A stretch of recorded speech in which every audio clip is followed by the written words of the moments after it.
სასამართლოს გადაწყვეტილებას დაკმაყოფილდეს პროკურატურის მოთხოვნა დაკავებული ნინო დათაშვილისთვის ფსიქიატრიული ექსპერტიზის ჩატარების შესახებ აპროტესტებენ და უკანონოს უწოდებენ დათაშვილის უფლება-დამცველები. მათი განცხადებით პროკურატურის შუამდგომობა ეფუძნება სამედიცინო ჩანაწერებს, სადაც ნათქვამია, რომ დათაშვილს აქვს ხერხემლის მძიმე დიაგნოზი, რომლის თანხლებს სიმპტომად მითითებულია ემოციური ლაბილობა, რაც ადვოკატ თამარ გაბოზის განცხადებით არ არის დიაგნოზი და ემოციური ლაბილობა არ შეიძლება შეფასდეს იძულებით ფსიქიატრიულ დაწესებულებაში მოთავსების დიაგნოზად. ნინო დათაშვილის უფლება-დამცველების მხრიდან საჯაროდ გაკეთებულ განცხადებებს საქართველოს პროკურატურა ასევე განცხადებით გამოეხმაურა, სადაც ნათქვამია.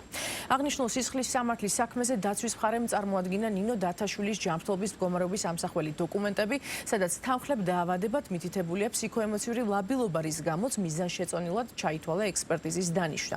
ვინაიდან ადვოკატების მიერვე წარმოდგენილ სამედიცინო დოკუმენტაციაში საუბარი იყო ბრალდებულის ფსიქოემოციურ მდგომარეობაზე, მიზანშეწონილად ჩაითვალა ექსპერტიზის დანიშვნა. აქვე გსურს საზოგადოებას ვაცნობოთ, რომ მსგავს შემთხვევებში ყოველთვის ინიშნება ფსიქიატრიული ექსპერტიზა. ნათქვამია პროკურატურის მიერ გავრცელებულ განცხადებაში. მე შეგახსენებთ, რომ შინაგან საქმე და სამინისტროს ინფორმაციით ნინო დათაშვილი 9 ივნისს თბილისის საკალთო სასამართლოში არ დაემორჩილა მანდატურის თანამშრომლებს და ერთ-ერთ მათგანს ფიზიკური შეურაცხყოფა მიაყენა.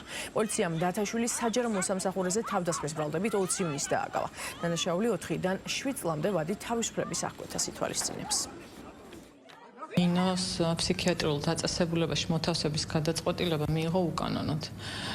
მე როგორც ნინოს უფლება-დამცველმა წარვადგინე დოკუმენტი პირველი წარდგენის პროცესზე, მაშინ როდესაც სასამართლო იხილავდა ნინოს პატიმრობის გამოყენების მიზანშეწონილობას, სადაც მითითებული იყო, რომ ნინოს 2019 წელს გაკეთებული ჰქონდა ხერხემალზე ოპერაცია, მას აქვს დისკის დაზიანება, რომელსაც აქ თანხლები გაუსაძლისი ტკივილები, ამავე დოკუმენტში მითითებულია, რომ ტკივილები უფრო ინტენსიური ხდება უკანასკნელ პერიოდში და ამავე დოკუმენტში მითითებულია, რომ ნინოს აქვს ემოციური ლაბილობა, რომელიც არ არის დიაგნოზი.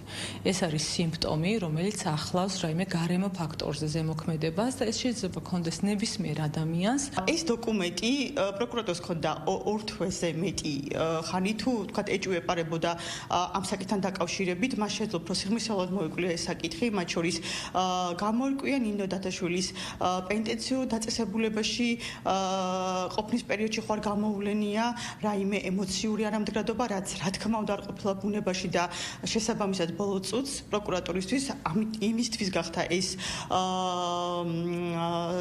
თქვათ ექსპერტიზა საჭირო, რომ პატიმრობა არ გადასინჯულიყო და რეალურად 20 დღით ნინო დათაშვილი აბსოლუტურად უკანონოდ გამოეკიდა ფსიქიატრიულ დაწესებულებაში.